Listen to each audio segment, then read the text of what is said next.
Sharpened steel, even sharper wit. Apollo is truly a cut above the rest. Son to the North Ixian political head, described by some as a warlord and others as a governor, Apollo has a chip on his shoulder and a need to prove himself in more ways than one. With his family heirloom and silver Ixian tongue, he slices through the cursed apple, carving a name for himself into New York. Introducing Deadlock's final hero from the Old Gods New Blood update, Apollo. I see you voters have finally come to your senses. The family heirloom isn't a decorative piece. My name is Jackie Powers, and today I'll be shining a Deadlock-based light on Apollo. Finesse, mobility, and a cut above the rest is how Valve describe Apollo, but the way he speaks about himself, well, he thinks he's the best. A transfer student of Blackmore Academy and classmate of Graves, he's been forced to grow up quickly outside of his homeland of Ixia. Wealth and power follow him everywhere and can be seen strikingly throughout his visual design,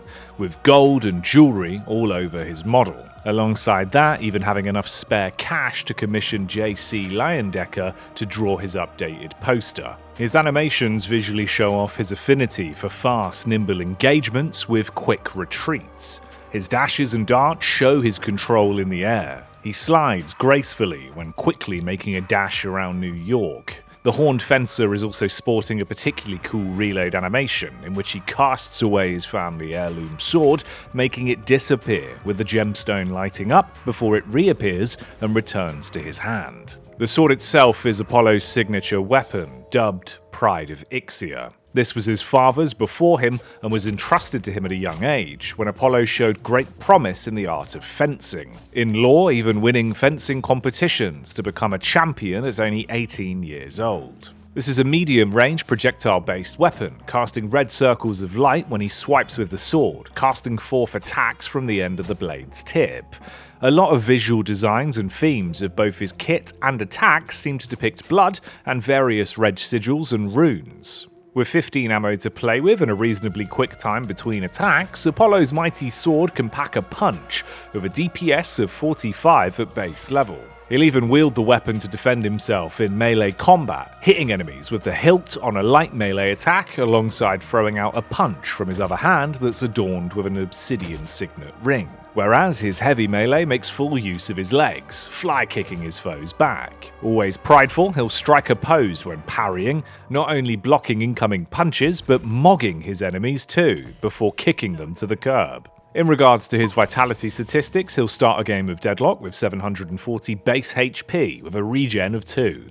He's quick and got a spring in his step, featuring a base move speed of 7.2 meters, alongside having 3 stamina charges to play with, alongside multiple methods to regain stamina inside of his kit. One very interesting fact about Apollo is that he's one of a very short list of heroes who have dynamic eyeballs that can move to follow the camera and even track objects like their weapons during reloads. You can see the effect on screen now. And for a comparison, you can see how this works on Abrams too. Right now, this technology in Deadlock is only used on such a small amount of heroes, but it's very cool to see Valve playing around with it more on Apollo. Let's get into his abilities then. His entire kit is themed around his ability to combine attacks to quickly advance, dodge, dip, dive, and duck away from foes, all whilst looking for a window of opportunity to deflect enemies' engages and punish them with a burst of damage. His first ability is known as Disengaging Sigil.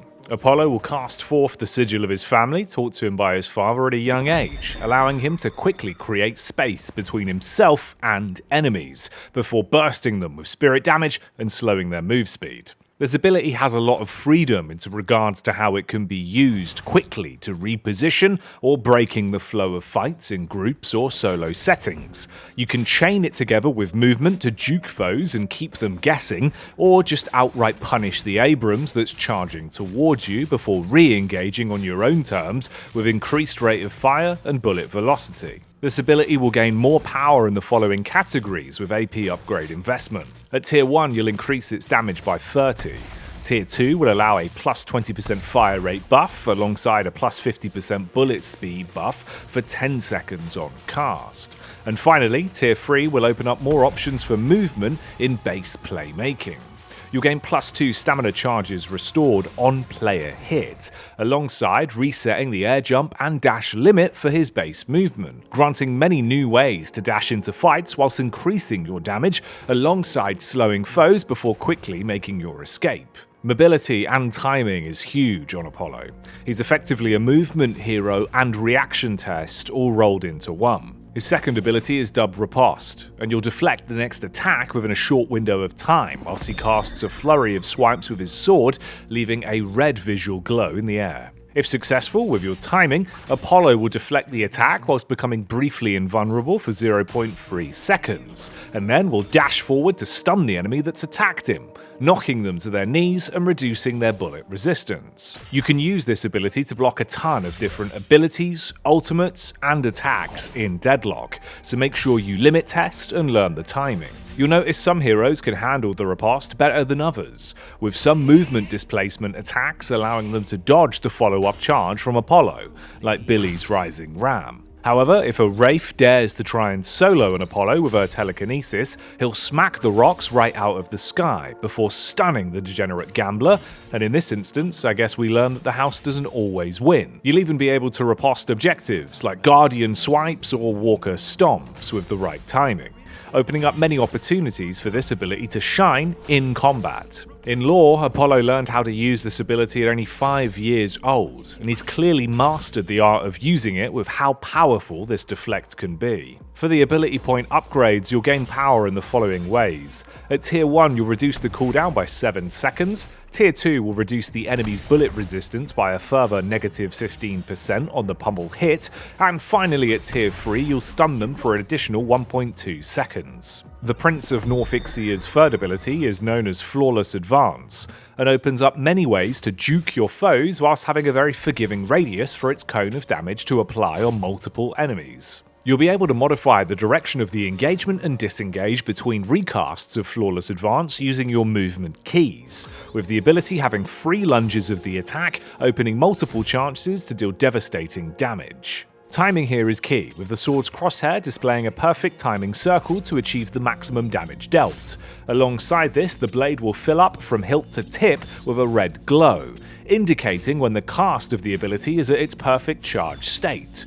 You'll hear an audio cue and visually see the tip glow with a star, so you'll be able to learn this timing relatively easily. Oh, and if you subscribe to Dead Air, you'll hit perfect timing 100% of the time. On each hit of the ability, it will deal a huge burst of spirit damage, and the AP upgrades will also grant even further benefits to this advance. Tier 1 will unlock a 35 HP heal and perfectly timed hits of enemy heroes, with the Tier 2 granting a 10-second cooldown reduction and increased lunge speed to close the gap on foes faster and more frequently, whilst also granting Apollo a 60% bullet resistance when lunging. Additionally, at Tier 3, you'll see the perfect damage dealt be increased by 75 and the spirit power scaling going up as well, alongside more lunge and attacking dash distance to play with on its advance. Flawless Advance might look like a daunting ability at first, but it's relatively easy to master, and once learnt, has some huge options for players that can think on their feet and are already a few steps ahead in fights. You'll even get away with dealing damage as long as the ability lands within a nearby distance of the target, so there's a lot of leeway to get damage off. You can even use this ability to gain height and chase down enemies floating in the Cursed Apple's sky, with verticality being climbed on upward strikes. Lastly then, we arrive at his ultimate, Itani Lo Sahn. In the Ixian language, this means I have no equal, an embodiment of Apollo's mindset and strive to be number one. Apollo will charge up his power and don his fencer's mask. When it reaches over 9,000, he'll dash forward over a large distance, dealing an outrageous amount of damage, and tearing through anyone who's unfortunate enough to be in the wake of his destruction. The enemies he hits are slowed in time, with no ability to fight back or heal. Upon the effect ending, they'll receive the devastating burst of damage. When time is slowed though, Apollo will be impervious to damage, and his foes will take reduced incoming damage whilst being affected by the negative slow effect. You can hold the cast and line up the exact location you want to target, giving an awful lot of options to strike fear into foes before you choose to let the ultimate rip. The distance you can cover with this attack when Beyblading down the lanes is vast, and will be a huge damage spike when his ultimate first unlocks during the laning phase, making lower HP heroes like Mina a prime target to one-shot once you've hit this power spike during laning, especially if they're below 50% of their HP, as it will deal bonus damage to foes below this health threshold. For the AP upgrades, at tier 1 you'll increase the dash distance by a further 8 meters, tier 2 reduces the cooldown by 40 seconds, and finally at tier 3 you'll deal an additional 40% bonus damage to low HP enemies. Itani Lo Sahn has some crazy potential in regards to both damage and distance. You can bowl through entire teams with ease. You can even burst right into the mid-boss pit from outside of the Veil staircase to disrupt a mid-boss fight, or even try and attempt a Rejuvenator steal. For a quick overview of the hero then, Apollo is cocky, a bit arrogant, and damn talented, with a very strong kit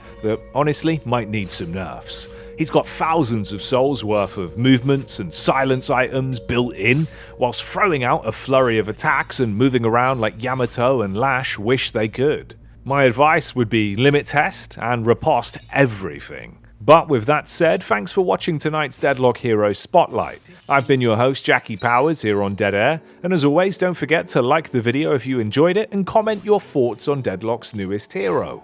Subscribe to Dead Air and ring that notification bell to stay in the know with everything myself and Daisy post. And if you really want to support us both doing this full time, you can join our YouTube members program and become a Deadhead today. You'll even get your name featured in the end credits of episodes of Patch Notice. But on that Itani Lo Sahn bombshell, thanks for watching Deadlock Hero Spotlight, and I'll see you next time. I've got to Disengaging Sigil my way out of here, so I'll see you later.